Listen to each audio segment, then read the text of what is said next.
I'm gonna start with the MadMapper website. Here you'll see on the side tabs, one being a tutorial tab, and that I'm just gonna point you to in case I know that I can get long-winded and I can also be very confusing. So you may be able to find what I skipped over or confused you with here underneath the tutorials tab under MadMapper's website.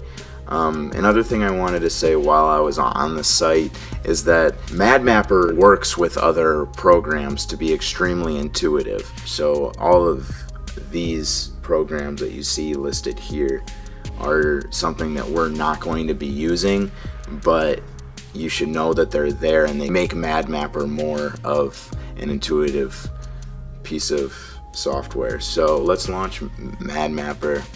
Actually, no, let's not. Before that, I want to talk to you about a user on Vimeo called Beeple. That's B-E-E-P-L-E right there. And he has free video jockey loops, and all of his VJ loops are actually free in open access, so shout out to him. Things to know before we go ahead and launch MadMapper is that when you are projecting things, you need to make sure that your projector is as fixed as it possibly can be.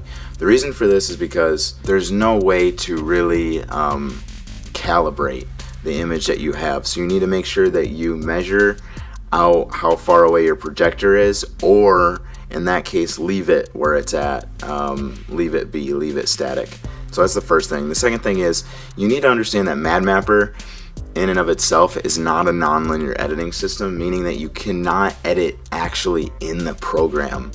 So you cannot time things out in the program. That's going to require another non-linear editing system like Final Cut or Premiere to actually go through, time all of your videos, and then bring them into MadMapper to project them. This is the third thing. Exporting is a real pain, so you're not going to want to have it installed on a piece of hardware that you will not be able to take to the place where you project. It's possible, and I'll go through the possibilities later, but for simplicity, make sure that you have it on a laptop or something portable that goes with the projector. When you get into MadMapper, you're going to do whatever you do with any other piece of software or any other project or file. You're going to want to save it. So let's save as by going to File, Save Project As, and then let's save it to our desktop here. So I'm going to name it Tutorial, super original. And then we're going to talk about Manage Outputs, which is this icon here that looks like a projector. And when you click on that, you see that there's one projector listed, and that's the main projector. You are probably not going to be dealing with more than one projector, so in your case it'll look like this.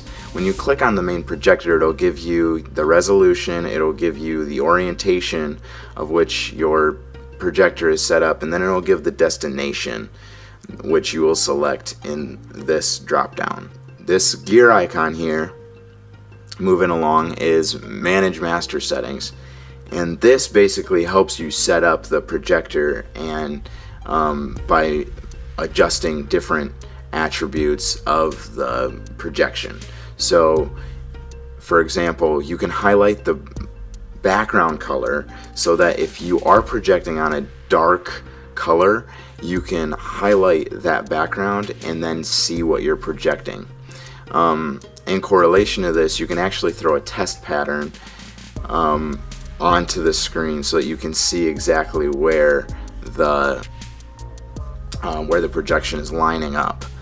The output cursor, you can actually see the cursor where the cursor is at by selecting this, and I would just suggest not to touch the force media ratio. So do not touch that